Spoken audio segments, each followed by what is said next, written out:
Je crois d'abord que le conflit, de toute façon, il a démarré sur des questions de pouvoir d'achat. C'est un peu l'actualité qui fait ça. Les Français sont déçus par rapport à des propositions du candidat qui a été élu à la présidence de la République, qui disait qu'il serait le président du pouvoir d'achat. Et malheureusement, un certain nombre de catégories sociales qui prennent de plein fouet des augmentations du coût de la vie dues notamment à la hausse des matières premières et notamment des matières alimentaires, évidemment, il y a un problème de pouvoir d'achat et un décalage.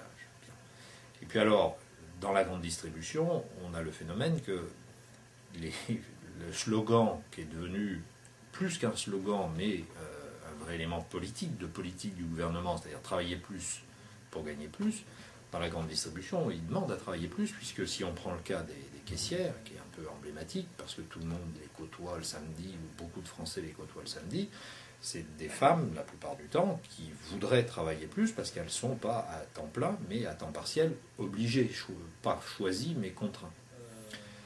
Et donc, forcément, elles demandent qu'une chose, c'est de travailler plus.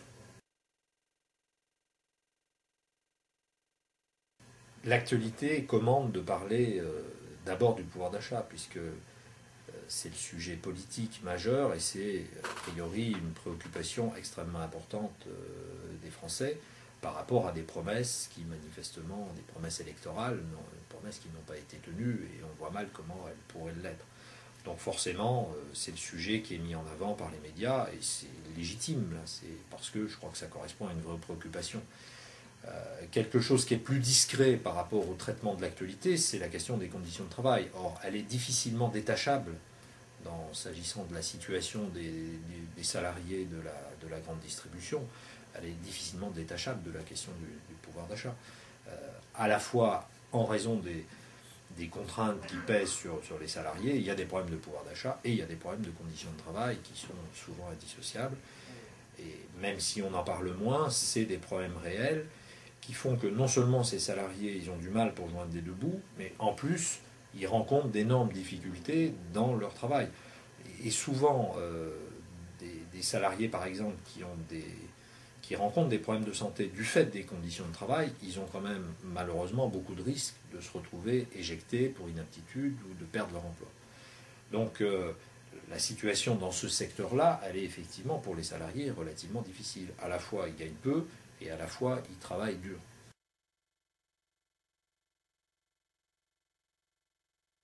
Si on revient sur le temps de travail des caissières, souvent elles ne sont pas à temps plein mais à temps partiel, 24, 25, 26 heures par semaine, temps partiel obligé. Mais leur temps de présence dans le magasin dans lequel elles travaillent est souvent plus important.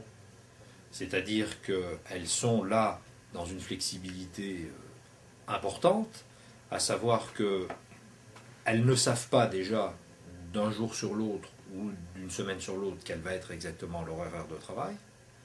Donc c'est difficile de s'organiser dans sa vie personnelle et familiale, voire difficile d'avoir un emploi complémentaire. Et quand elles arrivent le matin, elles ne savent pas forcément quelles coupures elles vont avoir dans la journée, et parfois elles ont des coupures qui sont très importantes, parce que on adapte le nombre de caissières à l'affluence du magasin. Alors il y a des prévisions, sur le samedi, sur certains jours de la semaine, c'est possible de faire des prévisions, mais sur d'autres, non. Et donc, elles vont avoir une coupure plus ou moins importante. Et par exemple, certaines disent, si j'ai 3 heures de coupure dans ma journée, comme j'habite loin en banlieue, eh ben, je vais traîner dans la galerie commerciale, faire des courses ou rester là à attendre. Et donc, elles sont mobilisées une grande part de leur journée. Et puis, à ça s'ajoutent effectivement d'autres contraintes plus classiques dans ce type de poste, c'est-à-dire des contraintes de manutention. Je crois qu'il y a une étude qui est sortie, qui avait été faite par des ergonomes qui sont beaucoup penchés sur le travail des caissières, qui montre qu'il y a, je crois qu'elles manipulent 4 tonnes, de marchandises par jour sur le tapis, donc avec des problèmes de troubles musculo-squelettiques, avec des problèmes de lombalgie. Elles ont des problèmes de contraintes de temps. C'est clair que quand une caissière, elle a sa file d'attente qui s'allonge, elle est sous pression, elle a des clients qui sont de plus en plus agressifs, de moins en moins patients, et qui râlent quand ils ont trop de temps à attendre. Voilà. Elles ont une hiérarchie qui n'est pas forcément très compréhensive, des problèmes pour prendre leur pause.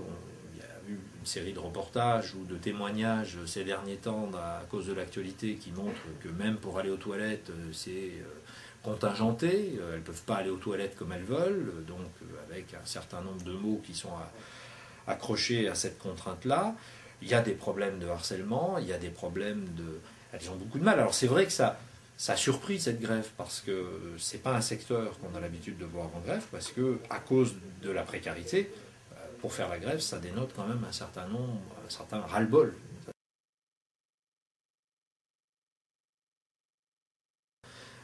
Je crois que dans la grande distribution, mais d'une manière générale dans les services, une des premières choses probablement à changer, c'est que ces salariés sont souvent très isolés.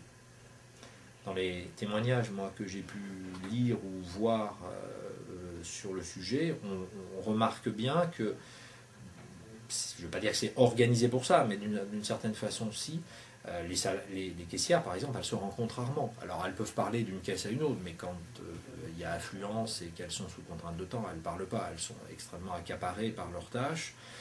Donc, je crois que la première des choses qu'il faudrait faire, c'est permettre aux gens de discuter de leur travail. Ça, c'est déjà un premier point. Et probablement que ça participerait de l'amélioration des conditions de travail. Parce que toute la souffrance, notamment ce qu'on appelle la souffrance psychique, les risques psychosociaux, elle vient aussi du fait que les gens, comme il n'y a plus de collectif, les gens ne discutent pas de leur travail. Ne discutent pas de la façon dont ils font des compromis pour essayer de maintenir un travail de qualité, par exemple. Et dans ces compromis, comme ces compromis ne sont pas socialisés, ne sont pas discutés entre eux, ils ne le vivent pas bien. Et donc il y a une culpabilisation, et c'est comme ça qu'on arrive à des dépressions, voire à des choses beaucoup plus graves, avec les suicides auxquels on peut assister, pas forcément dans la grande distribution, mais dans d'autres secteurs, des services ou de l'industrie. Donc on va jusqu'à contraindre leur façon de se comporter face aux clients. Et elle disait, sourire, dire bonjour, dire au revoir, dire merci, quand en plus on nous augmente le temps,